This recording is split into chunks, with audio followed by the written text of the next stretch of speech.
how to use your phone less or reduce screen time. There are tons of ways you can go about it, and I've used my phones at different moments in life for 6+ hours a day to, less than 80 minutes. But before we even continue, I want you to go into settings of your phone and figure out how many hours have you spent on it in the past week. And I could give you tons of different tips for using your phone less, but unless you know why you want to use your phone less, none of them are going to work. And this is where the different lessons in this course start to add up. Number 1, your values. Remember them? Is doom scrolling part of your plans? Is that in any way, shape, or form helping you achieve your goals? Number 2, mental health. Those UI, UX designers are so good. Those app developers are so good. They're so good in keeping your attention. The problem is that content never ends, but your energy does. Your ability to get off your phone does. Finally, your time. By the end of this course, I want you to have my voice in your head asking you, hey, is this the best use of your time? Every time you pick up your phone, I want you to hear me saying, is this the best use of your time? And if for whatever reason you think it is, well, then probably is. But if you're having doubts and you're like, well, then maybe it's time to put the phone down. A fourth one is that if you work with social media or content creation, like, the ones you're seeing here right now, you need to be aware that there's a big difference between creating content and posting content and consuming it. And it's definitionally, it's not a thin line. But when you have your phone in your hands, it's a very thin line between, hey, I'm just logging in to post this, or I'm logging in to analyze how people are reacting to this, to, oh, I'm just scrolling through content. Those are different. Now, please understand that you can change those habits. Habits are just systems. They're just protocols. They're just automations in your system.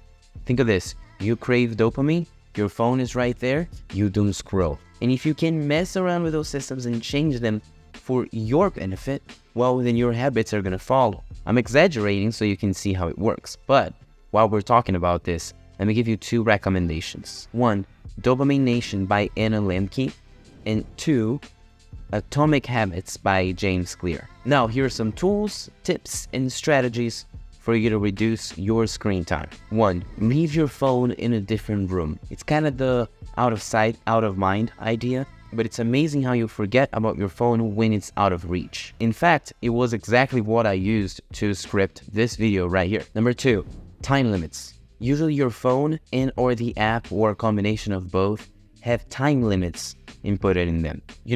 Now social media and phones, they want to make you have control, or so-called control. So they give you the option of just scrolling through TikTok for 30 minutes or 40 minutes or however much you set it for.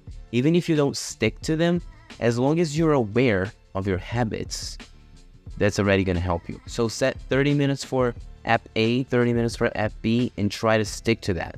3, grayscale. Putting your phone in quote-unquote black and white or grayscale is a very solid way of making your phone look so boring and so annoying that you want to put it away. Now, this is not hard to do. I did it in a way that I can get on my phone here and press the side button 3 times, 1, 2, 3, and it's going to turn everything gray. You can do the same thing, or you can leave it the whole time like this. You can set it to grayscale and not worry about it anymore. And of course, if you don't know how to do it on your phone, Google, welcome, how to put phone blah blah blah on grayscale mode. Number 4, delete apps.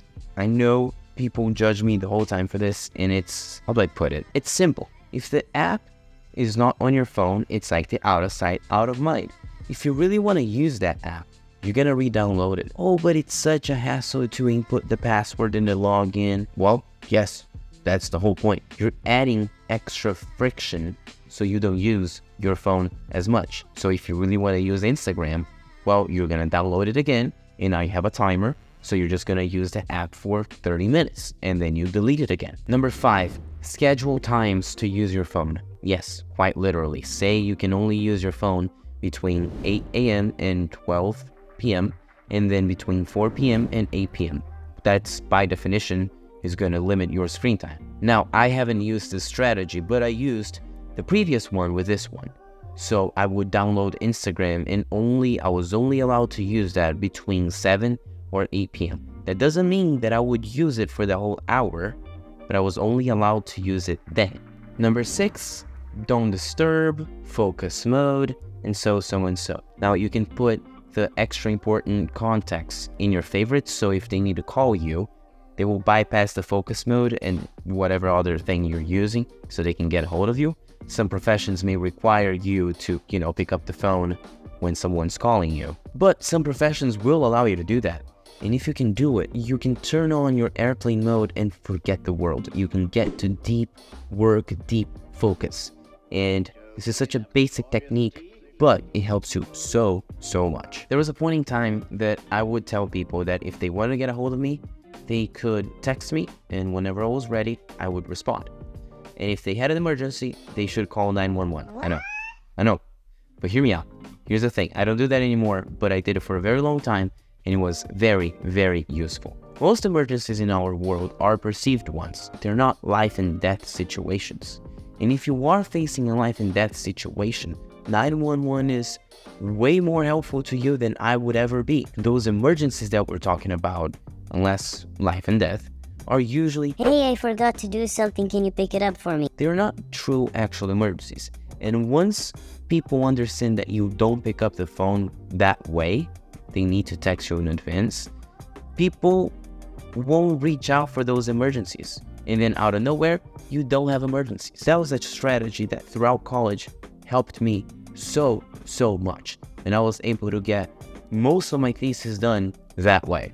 Number 7, watch videos on double speed. I know, when you put it on double speed right away, it sounds very odd, but eventually you get used to it. And you can watch videos a lot quicker and a lot more videos. Just don't go out there watching everything double speed, because you're gonna ruin the experience. Don't go watch a movie in double speed. That's definitely something you don't want to do. But, a YouTube video, a lesson like this one, you could totally watch it in double speed. Cool. Okay. Let me give you a couple of etiquette things about using your phone that either people have told me that they appreciate it, I've done it, or I wish someone had done them to me. You can totally choose to ignore these etiquette tips, but you realize that they usually come from a perspective of showing respect. 1, when you're having a meal with somebody, keep your phone off the table. It's not even talking about not using it. Keep it on your pocket or in your purse. Number 2, if you need to take a phone call, excuse yourself. Hey, I need to pick up this phone call. Go out and then come back. This is so you're present whenever you're at the table with somebody.